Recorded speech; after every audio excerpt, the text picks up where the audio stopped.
Hey everyone, I just want to take a second here to share what I've noticed probably in the past year or two about these three different 50AE ammos. It's really interesting if you're into 50AE Desert Eagles. If you're not, this might not be so interesting. Anyway, so here's what I've learned. So the first thing is the most recent. This is the Magnum Research 350 grain jacketed soft point 50AE. This round is really it punishes you. This is a hot load. Oh, it has to be with 350 grains. This has a reputation, and it always has, if you watch enough videos as I do.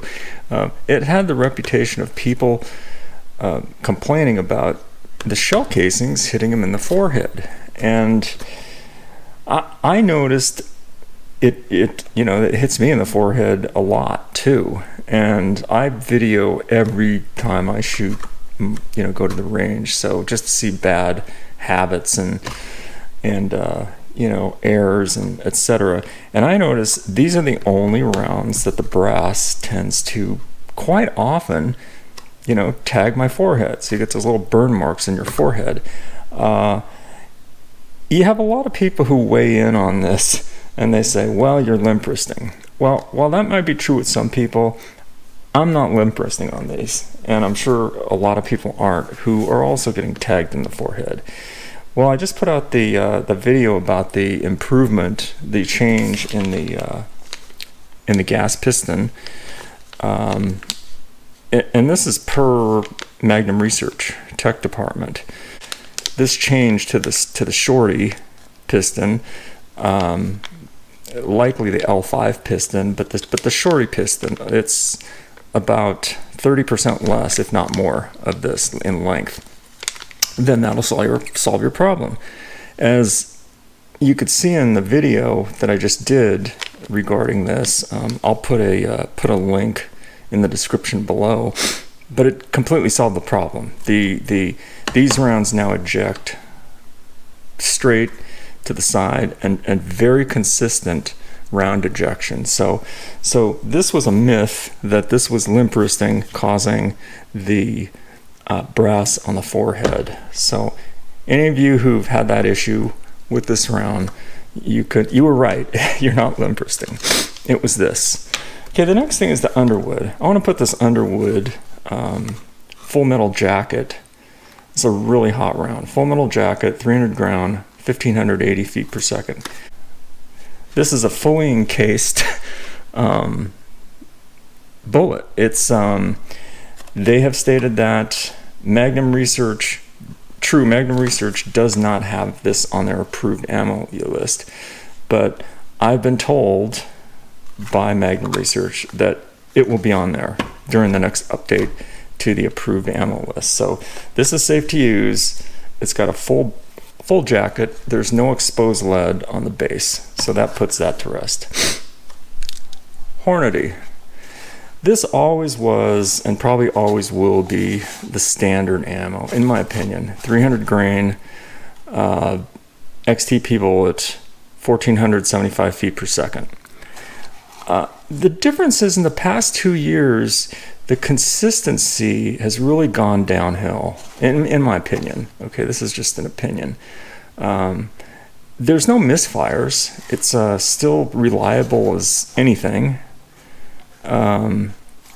But the reason I say it's inconsistent and not what it used to be is I buy these by the carton, which is 10 boxes. So they're 200 rounds a shot that you buy these things, and for that package. And that's why, if you notice on some of my video, you'll see me hold up the magazine and you'll see some numbers. And essentially that's the lot number that I'm writing, because I like to keep track of the different inconsistencies. Now, what do I mean by inconsistencies? Well, they always fire. No doubt. Hornadys always fire. There's nothing wrong with them. But with that said, case to case, or carton to carton, and lot number to lot number, they definitely used hugely varying range of powders. Some of them have no flame at all. That's fine, kind of boring to watch, but no flame. Some of them have huge flames, and some of them have whatever powder they're using. They have a lot of chamber flashback, for lack of a better word. I think there's a word for it, but when it's ejecting the shell, this huge ball of flame comes out of the chamber, as it's along with the shell. They said it doesn't hurt anything, not dangerous, it's not doing anything, but it's just the way the powder's burning. And whenever I see that, it's usually the whole carton is like that, hence the whole lot number is like that. So the powder they're using is really inconsistent in the last 2 years. I have certain lots that are just insane.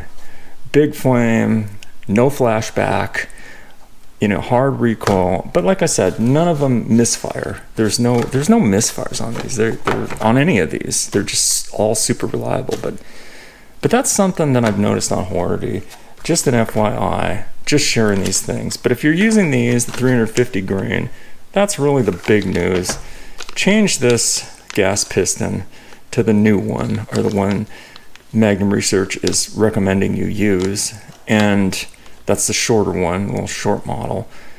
And I will guarantee, well, I won't guarantee, but in my case, I've shot in a hole, actually more than a whole box of these, shot maybe 4 magazines full, and every single round was cleanly ejected in the exact same place. They're well within, the same range. You don't get any of this. Now, shooting the Hornadys, my other guns that I didn't change this, they're still all over the place, but it's not bothering me. But these bother me because these here are the ones that tag your forehead. So there you have it. That's the latest on what I've observed in 58E ammo over the past 2 years or so.